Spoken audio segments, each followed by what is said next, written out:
ప్రజలకు మెరుగైన సేవలు అందించడంలో నిర్లక్ష్యం వహిస్తే కఠిన చర్యలు తప్పవని ఎమ్మెల్యే గండ్ర సత్యనారాయణరావు అన్నారు.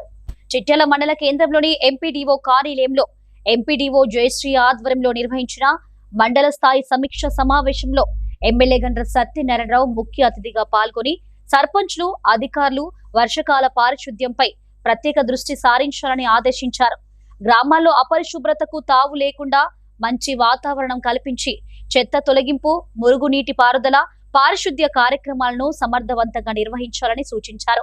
అదేవిధంగా విద్యా, వైద్య శాఖల అధికారులు ప్రజలకు బాధ్యతాయుతంగా సేవలందించాలని ఎమ్మెల్యే ఆదేశించారు.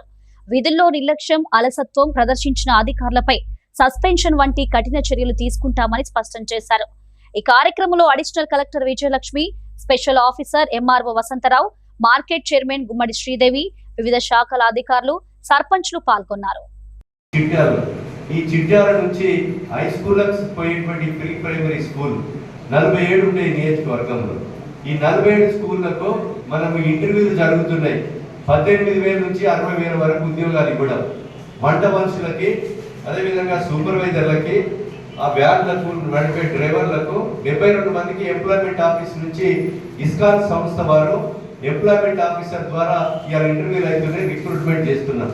ఆ రిక్రూట్మెంట్ కాగానే ఈ మార్కెట్ గోడంలో మేము కిరాయి తీసుకొని ఇక్కడి నుంచి ఈ 46 స్కూళ్లకు ఏదైతే మీకు టిఫిన్ బ్రేక్ఫాస్ట్ పంపిస్తాం, బ్రేక్ఫాస్ట్ పంపించేసి చదువుకునేటువంటి విద్యార్థులకు బ్రేక్ఫాస్ట్ పంపించేసి మనకు మంచి భోజనం ఇప్పుడు లేదు.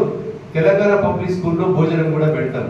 లంచ్ విధానం తండ్రి పేరు కాకుండా తల్లి పేరు మనముతో ఆన్లైన్ చేయించుకుంటే అది ఆన్లైన్ అయిపోతుంది, ఎనామెన్స్లోకి వెళ్ళిపోతుంది. అట్లా 43,000 ఓట్లు అనామెన్స్లో ఉండే. అనామెన్స్ మీన్స్ ఏంటంటే 2,77,800 ఓట్లు మన నియోజకవర్గమే 2,27,000 వచ్చింది. ఈ 43,000కి వెళ్ళి ఇవన్నీ ఇట్లా పేర్లు సవరణ చేసుకుంటే 32,000 వచ్చింది. ఇప్పుడు ఈ 32,000 ఓట్లను కూడా 10వ తారీఖు లోపు చిన్న మిస్టేక్స్ ఉంటే సరి చేసుకోవాలి. అవి కాకపోతే 10వ తారీఖు తర్వాత నోటీస్ ఇస్తారు తహసీల్దార్లు కానీ, అదేవిధంగా బిఎల్ఓలు. మీ బిఎల్ఓలతో తహసీల్దార్ సర్పంచ్ను కోఆర్డినేట్ చేసుకొని ఓటర్లని 33,000 ఓట్లను కూడా మరి ఆన్లైన్ అయ్యే విధంగా చూడాలని నేను కోరుతున్నాం.